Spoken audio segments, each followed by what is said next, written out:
ఈరోజు మనం ఒక అద్భుతమైన భావన గురించి లోతుగా చర్చిద్దాం. మనం చేసే ఒక మంచి పని యొక్క ఫలాన్ని, ఆ సానుకూల శక్తిని ఇతరులతో పంచుకోవటం సాధ్యమేనా? బౌద్ధ సంప్రదాయంలో దీనికొక ప్రత్యేకమైన పదముంది, ఒక అందమైన అభ్యాసం కూడా. దాని పేరు పట్టిదాన, అంటే సంపాదించిన పుణ్యాన్ని ఇతరులకు బదిలీ చేయటం. అవును. బదిలీ అనే పదం వినగానే మనకు డబ్బు పంపినట్టు అనిపిస్తోంది. నిజమే. కానీ ఇక్కడ విషయం అది కాదు. ఇది చాలా సూక్ష్మమైనది, ఇంకా చెప్పాలంటే మరింత శక్తివంతమైనది. ఓహ్! దీన్ని అర్థం చేసుకోవడానికి ఒక మంచి ఉపమానం ఉంది. ఒక వెలుగుతున్న కొవ్వొత్తితో మనం ఎన్ని కొవ్వొత్తున్నైనా వెలిగించవచ్చు. హుం, అలా చేసినంత మాత్రాన మొదటి కొవ్వొత్తి వెలుగు ఏమాత్రం తగ్గదు. తగ్గదు. పైగా మొత్తం గదిలో వెలుగు పెరుగుతుంది. సరిగ్గా. పట్టిదానగూడా అలాంటిదే. మంచితనాన్ని పంచిన కొద్దీ అది తరిగిపోదు, రెట్టింపవుతుంది. ఆ ఉపమానం చాలా బాగుంది. అంటే మంచితనం అనేదొక పరిమిత వనరు కాదు, అది పంచుకోగల శక్తి అని చెప్తున్నారు. ఖచ్చితంగా. మన దగ్గర ఉన్న మూలాల్లో ఈ అభ్యాసం వెనుక ఉన్న ఉద్దేశ్యం, పద్ధతి మరియు కొన్ని సాంప్రదాయక పాలి శ్లోకాలు ఉన్నాయి. ఈ చర్చలో మన లక్ష్యమేంటంటే, ఈ పుణ్య బదిలీ అనే భావన వెనుక ఉన్న లోతైన ఆలోచనను విడమర్చి చూడటం, ఇది ఎలా పనిచేస్తుంది అనే విషయాలను అన్వేషిద్దాం. తప్పకుండా. ఇది కేవలం ఒక కర్మకాండ కాదు, మన ఆలోచనా విధానాన్ని మార్చే ఒక శక్తివంతమైన సాధనం. మనమేదైనా మంచి పని చేసినప్పుడు, ఉదాహరణకు దానం చేసినప్పుడు, లేదా ఒకడికి సహాయం చేసినప్పుడు, మనలో ఒక రకమైన సంతృప్తి, ఆనందం కలుగుతాయి కదా. అవును. పట్టిదాన అంటే ఆ ఆనందాన్ని, ఆ సానుకూల మానసిక స్థితిని మనకే పరిమితం చేసుకోకుండా దాన్ని ఇతరులకు కూడా అంకితం ఇవ్వడం. దాన్ని ఆధ్యాత్మిక ఔదార్యమని అనొచ్చా? అనొచ్చు. చాలా మంచి పదం అది. ఆధ్యాత్మిక ఔదార్యం బాగుంది. కానీ ఈ బదిలీ అనే మాట నాలో ఒక ప్రశ్నను రేకెత్తిస్తోంది. నేనిక్కడ ఒక మంచి పని చేస్తే దాని ప్రభావం ఎక్కడో ఉన్న మరొకరికి ఎలా చేరుతుంది? ఇది కేవలం మంత్రాలు చదవడం వల్ల జరుగుతుందా? చాలా మంచి ప్రశ్న. ఇక్కడే ఈ అభ్యాసంలోని అసలైన అందం దాగి ఉంది. మూలాల్లో చాలా స్పష్టంగా చెప్పారు. ఈ ప్రక్రియ యొక్క విజయం మనం చెప్పే మాటల ఖచ్చితమైన ఉచ్చారణపై కంటే మన హృదయపూర్వక ఉద్దేశంపై ఎక్కువగా ఆధారపడి ఉంటుంది. ఉద్దేశ్యం? అవును. మనం పైకి శ్లోకాలు చెబుతున్నప్పటికీ మనసులో నిజంగా, బలంగా ఇతరుల శ్రేయస్సును కోరుకోవాలి. ఆ స్వచ్ఛమైన ఉద్దేశమే దీనికి పునాది. అంటే ఉద్దేశ్యం ముఖ్యమంటున్నారు. సరే, నేను మనస్ఫూర్తిగా కోరుకున్నాను అనుకుందాం. తర్వాతేంటి? ఇక్కడే రెండవ కీలకమైన అంశం వస్తుంది. దాని పేరు అనుమోదన. అనుమోదన. ఇది పాలీ పదం. దీనికి సరైన తెలుగు పదం సహా ఆనందం లేదా ఇతరుల మంచిని చూసి ఆనందించడం. ఈ పుణ్యబదిలి విజయవంతం కావాలంటే స్వీకరించే వ్యక్తి మన మంచి పని గురించి విని లేదా గ్రహించి దానికి మనస్ఫూర్తిగా ఆనందించాలి. ఓ, అలాగా? అవును. మనం చేసేదేమిటంటే ఇతరులకు ఒక మంచి, స్వచ్ఛమైన మానసిక స్థితిని సృష్టించుకోవడానికి ఒక అవకాశాన్ని, ఒక ప్రేరణను ఇస్తున్నాం. ఒక్క నిమిషం. ఇది చాలా లోతైన విషయం. అంటే నేను పుణ్యాన్ని ఒక వస్తువులా పంపడం లేదు. లేదు. బదులుగా నేను చేసిన మంచి పనిని ఒక ఉదాహరణగా చూపి, చూడండి ఇలాంటి మంచి జరిగింది, దీనికి మీరు కూడా సంతోషించండి అని ఆహ్వానిస్తున్నాను. వారు సంతోషించినప్పుడు ఆ ఆనందకరమైన మానసిక స్థితే వారికి పుణ్యాన్నిస్తుంది. నేను చెప్పింది సరైందేనా? ఖచ్చితంగా. మీరు దాన్ని సంపూర్ణంగా గ్రహించారు. మన చర్య వారికి ఒక ట్రిగ్గర్ లాంటిది. వారి ఆనందమే వారికి పుణ్యాన్ని సంపాదించి పెడుతుంది. ఉదాహరణకు, మీరు ఒక ఆకలితో ఉన్న వారికి భోజనం పెట్టారని నేను విన్నాననుకోండి. ఆ వార్త వినగానే అబ్బా ఎంత మంచి పని చేశారు అని నాలో కలిగే ఆ స్వచ్ఛమైన ఆనంద క్షణమే నాకు పుణ్యఫలాన్నిస్తుంది. అంటే మీరు ఆ పుణ్యాన్ని నాకు బదిలీ చేయడం, అంటే నన్ను అలా ఆనందించేలా ప్రేరేపించడమనమాట. సరిగ్గా అదే. ఇది అద్భుతం. దీనివల్ల మన సమాజంలో ఒకరి మంచిని చూసి ఈర్ష్యపడే సంస్కృతికి బదులుగా ఒకరి మంచిని చూసి ఆనందించే సంస్కృతి పెరుగుతుంది.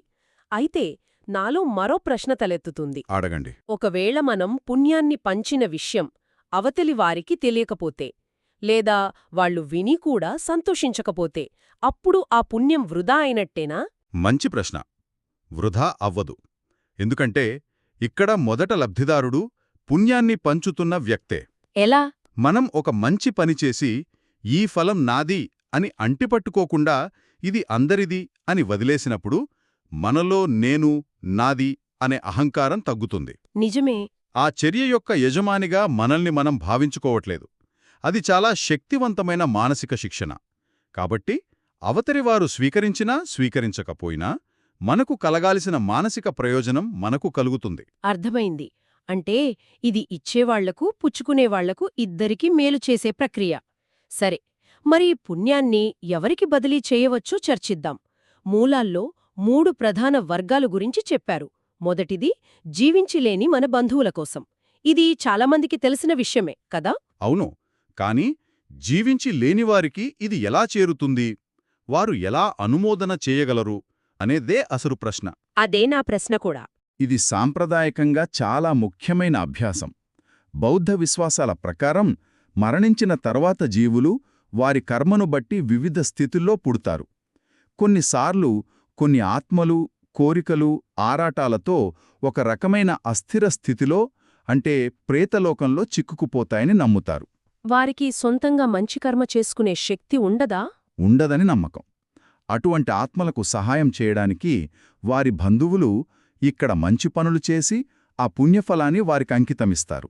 అంటే మనం ఇక్కడ చేసే పని వారికి అక్కడ తెలుస్తుందనా? నమ్మకం అదే. మనం వారిని తలచుకుని, మేము మీ పేరు మీద ఈ మంచి పని చేశాము, దీని ఫలాన్ని స్వీకరించి సంతోషించి ఉన్నత స్థితికి వెళ్ళండి అని సంకల్పించినప్పుడు ఆ మానసిక సందేశం వారిని చేరుతుందని ఒక విశ్వాసం.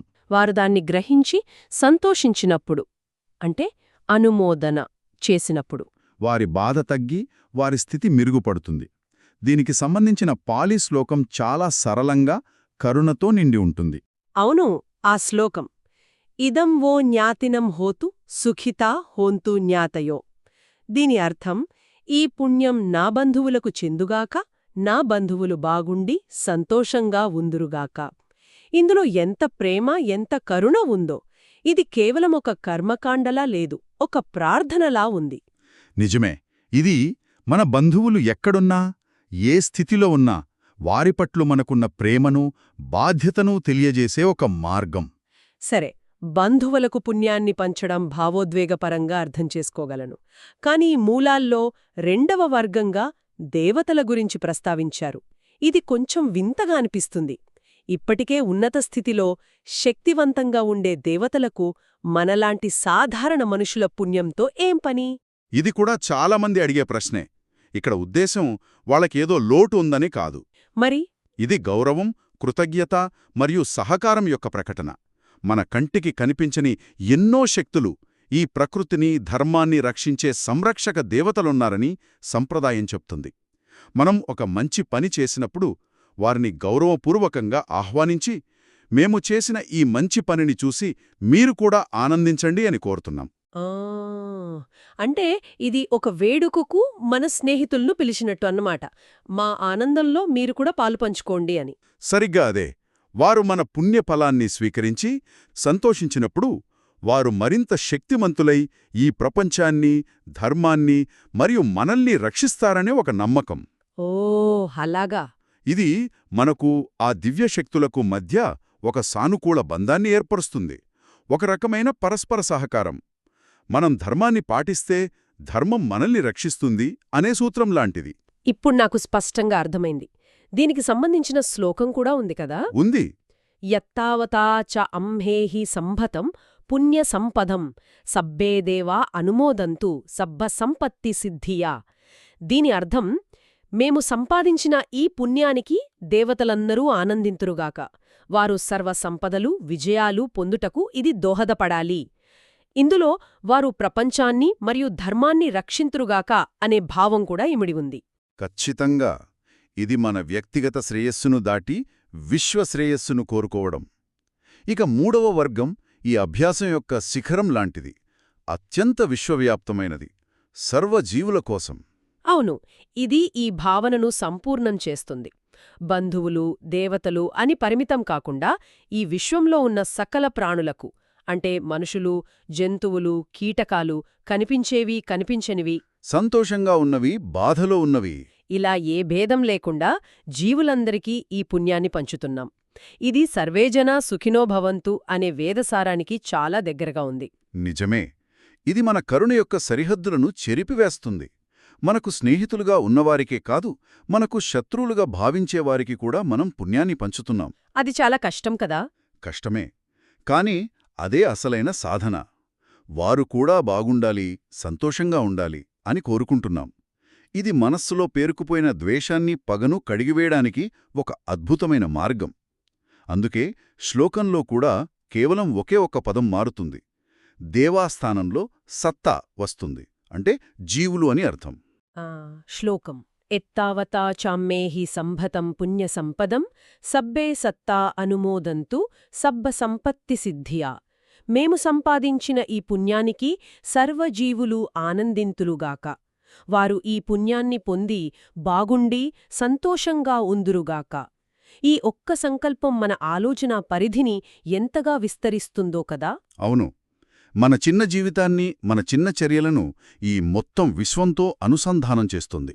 మనం చేసే ప్రతి మంచి పని కేవలం మనకు మాత్రమే కాదు, ఈ విశ్వంలో ఒక సానుకూల తరంగాన్ని సృష్టిస్తుందనిది చెబుతుంది. ఈ అభ్యాసం వినడానికి చాలా బాగుంది.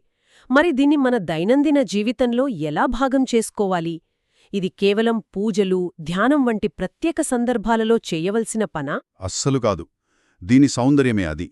ఇది ఎవరైనా, ఎప్పుడైనా, ఎక్కడైనా చేయవచ్చు. మూలాల్లో దీనికొక ముఖ్యమైన సూచన ఉంది: స్థిరత్వం. స్థిరత్వం అంటే దీన్ని రోజూ చేయడం వల్ల అది మన స్వభావంలో ఒక భాగంగా మారుతుంది. చాలామంది ప్రతి ధ్యానం సెషన్ తర్వాత లేదా ఏదైనా ఒక చిన్న దానం చేసిన తర్వాత, ఉదాహరణకు ఒక భిక్షుకుడికి 10 రూపాయలిచ్చిన తర్వాత నాటైననుకుందాం, ఆ పని పూర్తయ్యాక ఒక క్షణం ఆగి, ఈ పని వల్ల కలిగిన మంచి ఫలితం ఈ ప్రకృతికి, ఇందులో జీవించే సర్వజీవులకు చెందాలి అని మనసులో అనుకుంటే సరిపోతుందా? ఖచ్చితంగా సరిపోతుంది. ఆ చిన్న నిశ్శబ్ద సంకల్పమే చాలా ముఖ్యం. పాలి శ్లోకాలు వాటికున్న ధ్వని కంపన శక్తి వల్ల శక్తివంతమైనవి. కాని వాటి అర్థం తెలియకుండా యాంత్రికంగా వల్లించడం కంటే మన మాతృభాషలో మనస్ఫూర్తిగా అనుకోవడం 1000 రెట్లు ఉత్తమం.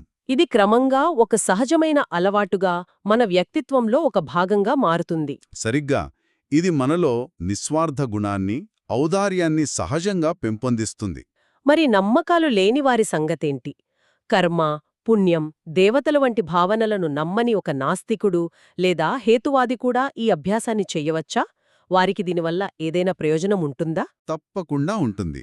మనం దీన్ని ఆధ్యాత్మిక చట్రం నుండి బయటకు తీసి ఒక మానసిక వ్యాయామంగా చూడవచ్చు. మానసిక వ్యాయామమా? అవును. ఒక మంచి పని చేసినప్పుడు మన మెదడులో డోపమైన్ వంటి రసాయనాలు విడుదలై మనకు ఆనందాన్ని ఇస్తాయి కదా. అవును. ఆ సమయంలో ఈ ఆనందం, ఈ మంచి భావన అందరికీ కలగాలి అని కోరుకోవడం మన సానుభూతిని మరియు కరుణను పెంపొందించే ఒక శిక్షణ. ఇది మనల్ని స్వీయ కేంద్రీకృత ఆలోచనల నుండి బయటపడేసి ఇతరులతో మనకున్న అనుబంధాన్ని బలపరుస్తుంది. దీన్ని ఒక మానసిక దానంగా భావించవచ్చు. కాబట్టి ఈ సుదీర్ఘ చర్చ నుండి మనం గ్రహించాల్సిన ముఖ్యాంశాలను ఒకసారి సమీక్షిద్దాం. పట్టిదాన అనేది కేవలం పుణ్యాన్నివ్వడం కాదు, మంచితనాన్ని పంచడం ద్వారా దాన్ని పెంచే ఒక అందమైన భావన. అవును. ఇది ఒక దీపం మరొక దీపాన్ని వెలిగించినట్లు మన పుణ్యం తగ్గకుండానే ఇతరులకు మేలు చేస్తుంది. సరిగ్గా చెప్పారు. ఇది 2 కీలక స్తంభాలపై నిలబడి ఉంది. ఒకటి, ఇచ్చేవారి యొక్క హృదయపూర్వక ఉద్దేశ్యం. రెండవది, స్వీకరించేవారి యొక్క ఆనందకరమైన అంగీకారం, అనుమోదన.